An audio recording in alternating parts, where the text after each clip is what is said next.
Hey, how you guys doing? I'm back with another vlog. In this vlog, I'm gonna be talking more about the educational, perspective, as far as coming from my parents, myself, siblings, like what clubs was I in and stuff like that. What on mine and Jenky's behalf. I'm gonna start with me this time, but so education from my parents, background. Education was big, but it wasn't so, it wasn't the main focus, main priority.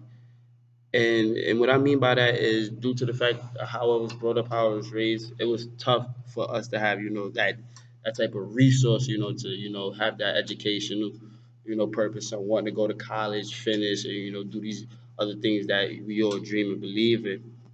The males in my family, the males such as my uncles, brothers, male cousins, a lot of us don't tend to go to college. Like we just go straight into work. But with the women in my family, such as my mom, sisters, aunts, they they have a stronger and a more motivational purpose to finish college because my sister finished, my mom went but didn't finish, my aunt finished. So it was just like they had more of a push, wanting to go to college.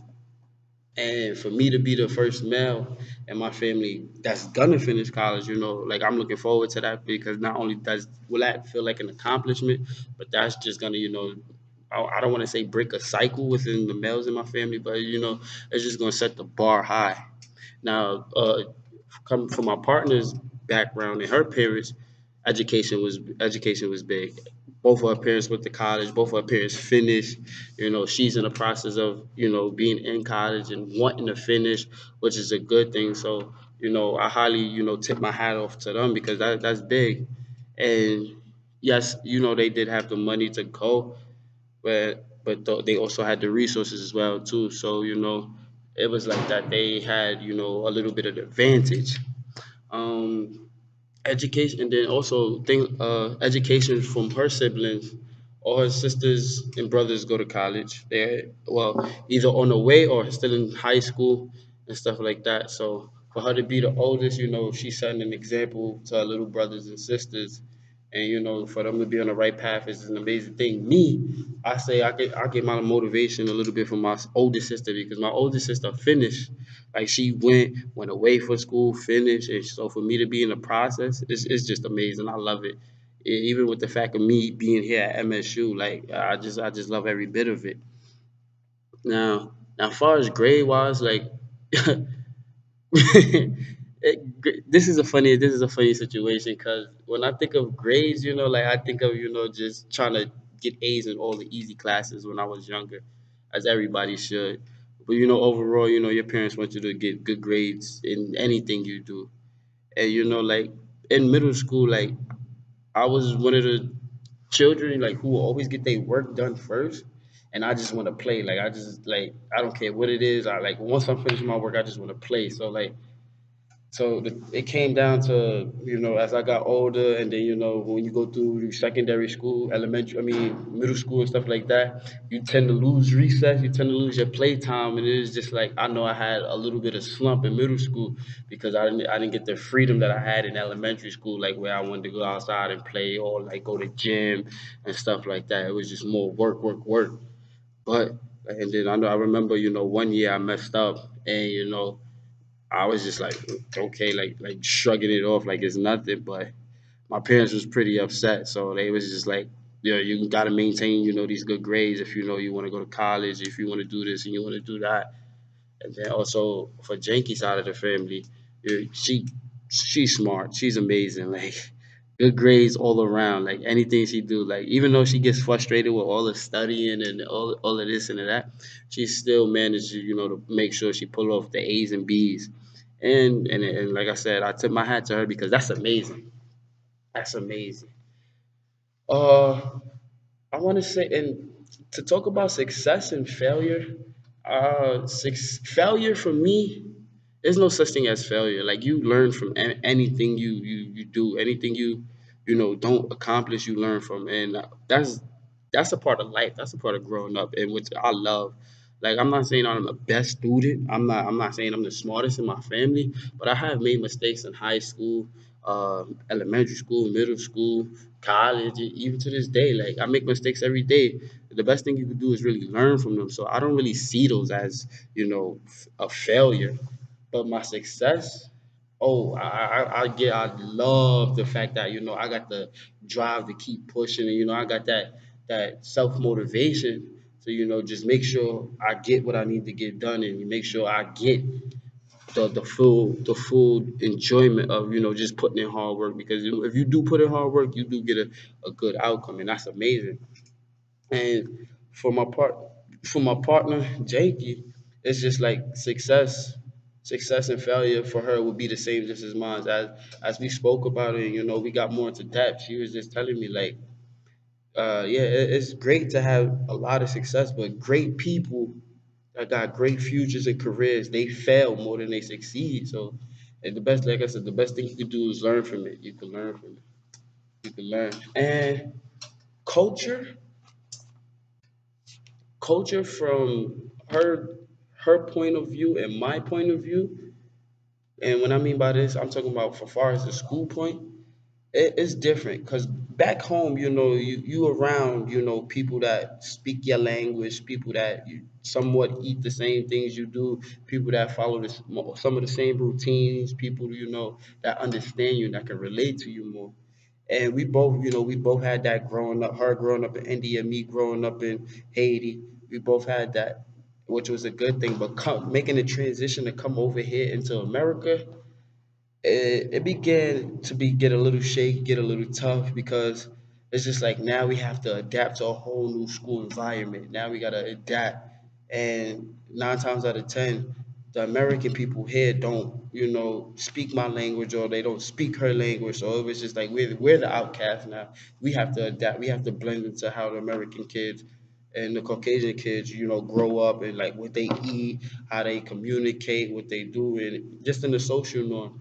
So for me it was tough, and also for her, she said it was a little bit different, but she picked up on it quick. It was tough for me because I didn't know how to communicate with just other people. Like other people would just look at me like, oh, who's he? Like, oh, he must be the new kid.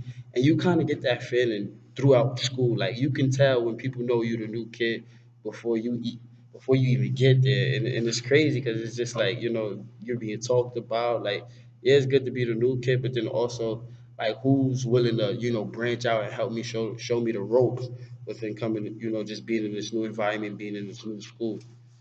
Um, and then one more thing that we did, my partner and I talked about, is motivation. Motivation.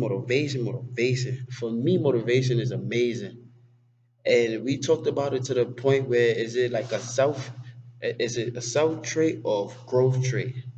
And for both of us said it's a growth trait, and also it's a fixed trait, because you can either be self motivated, or you can have the tendencies to wanting to grow and being motivated in just different areas in school and whatnot, and which is a good thing for me, because I feel like for me motivation is just both within myself, because I know, like I said, me being the only male to be in college out of my out of my family side, being the only male in college, I feel, not only do I feel, like dang, I really worked for this, this is something I really wanted, and I just pushed through because I knew it was gonna be a greater outcome. And then excuse me, not only that, the growth that I have in a way that I can motivate people without doing it intentionally, and just forcing it on them just by my work ethic, by my presence, by my energy, and just the love that I give off. I can tell that I motivate my family. Like just for me being here at MSU, no family, no nothing, far away from home, and I know they proud of me back at home. So I know that just having that little bit of motivation within myself, it tends to go so far within my family members. They call me, they miss me and stuff like that. And with Janky, same thing. Like just every day grinding, every day in school doing her best and making sure she keep that high standard, because she is the oldest out of her siblings. So for her to be the the leader and the role model. Her siblings are gonna look up to her. Her siblings are gonna, expect a lot out of her due to the fact that she's the oldest. And then when you're the oldest, it's just like you're put on the spotlight, and you either you're gonna be a positive example or you're gonna be a bad example. And being a good example, not only will it spread, but other people go and see that. And the farther you go, the more better you're gonna be in life. And down the road, a lot of people is just gonna want to be around you. So that sums up what my partner and I really love. The educational, the the intelligence, the motivation, the cultural, the being a part of clubs. Oh, that's something I didn't talk about. Uh, I'm growing up. I was a part of a lot of clubs in elementary school, middle school, high school. Like I played basketball. I was part of the library club. I was part of the math club, chess club, and also Big Brother, Big Sister program. And not only in a way was I was happy to be in that, but it was fun growing up because it was just like you don't got to go home straight after school. And like just growing up and being able to see your friends at the club, and being around other leaders, other role models, and just getting help was amazing. Like that's a good feeling to have, when somebody genuinely and truly cares about you. And then also Janky in India, she wasn't really part of a lot of clubs, and didn't really do a lot of activities, which was okay because India, they was just so fixed on just the educational part. Like we need to get you guys in here, we need to make sure y'all learn it, get you home. It's for her coming from a higher class, a hierarchy. She high class status, so she would go to school and then she would go home, but she would go home with I don't want to say in style, but she would go home with like high maintenance. Do butlers make sure they get her back to the palace safely. Excuse me. But yeah, man, I'm glad you guys enjoyed this. Thanks for watching it, and soon to come, you guys will see a picture of me and my partner. She's so amazing, so amazing.